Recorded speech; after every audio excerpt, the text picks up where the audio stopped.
After day 3 of training camp, JP Shadrick with NFL Network analyst, Jaguars radio analyst, king of media, Bucky Brooks. What's going on, JP? What's How are happening? you? I'm great, man. I'm great. It's training camp. Yeah. I'm excited. Look, football is in the air, so I love it. What have you seen on the field so far? I mean, first couple days, the big storyline was the turnovers, red zone work. But we heard Press Taylor talk earlier today about, there's certain situations they're working on both sides of the ball, and maybe not take those interceptions as seriously. They're always serious, but the serious stuff will come later in camp. Yeah, so they're doing a different thing with the acclimation period this time. Instead of starting out from the field working on first and second down, they want to start on red zone because condensed area, save the legs of the players, and then you get some of the work. But he talked about only have a handful of plays working against concepts that you're not attacking the defense. You're just kind of going through your script, seeing what it looks like on tape. I wouldn't be concerned about it. I think the main thing that I've seen is the unit looks like they're really focused. They're having fun, but there's a serious and an urgent undertone to the way they're going about their business. I think the ending of last year certainly has impacted the way the guys are going about their business in camp. Defensively, obviously a new coach, a coordinator, and some new pieces on defense. Might be a little early to tell exactly what's going on, especially up front because the pads aren't on yet.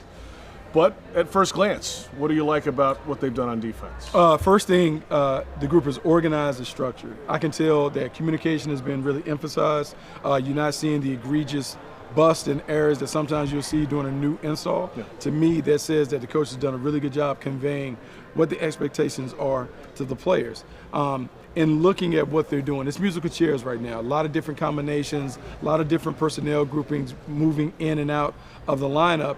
But what you're trying to do is prepare yourself not only for what's the starting lineup going to be, but what happens in case of an injury, what happens in case of this group gives us a better matchup. I think there's more forward thinking being utilized throughout the training camp in terms of let's prepare our team to play and handle any situation that may come up during the season. And this is the time to do it, especially in the early part of camp. So next week, pads are on, and we'll get a good look. I don't know if you'll be around, but we'll get a good look at the offensive and defensive lines finally for the first time. Yeah, the physicality will go up when the pads go on, and then you can begin to make real evaluations. Right now, it's still play, it's still running around, shorts and T-shirts, just kind of getting everyone in the right spot. But when you put the pads on, you then begin to see real football being played. And for the offensive and defensive lines, that's when you really evaluate which players can do it, which schemes will also work as we begin to think about the regular season. Year 3 under Doug Peterson training camp, you can just feel that organization, and everybody's in the right place at the right time. There's no running around. Everybody knows what they're supposed to do. Yeah, real organized, real detailed. I think he certainly has a plan. They are now on to executing the plan, which is really exciting to see. Great to see you, Bucky. Well, man, I guess we're going to do a show, in 2 weeks for the first time? 2 weeks. 2 weeks. We're back at it. Huddle up. Huddle up with Bucky Brooks on the Bucky Brooks Network. No, I'm kidding, of course, on Jaguars.com. That's Bucky Brooks. I'm JP Shadrick from training camp.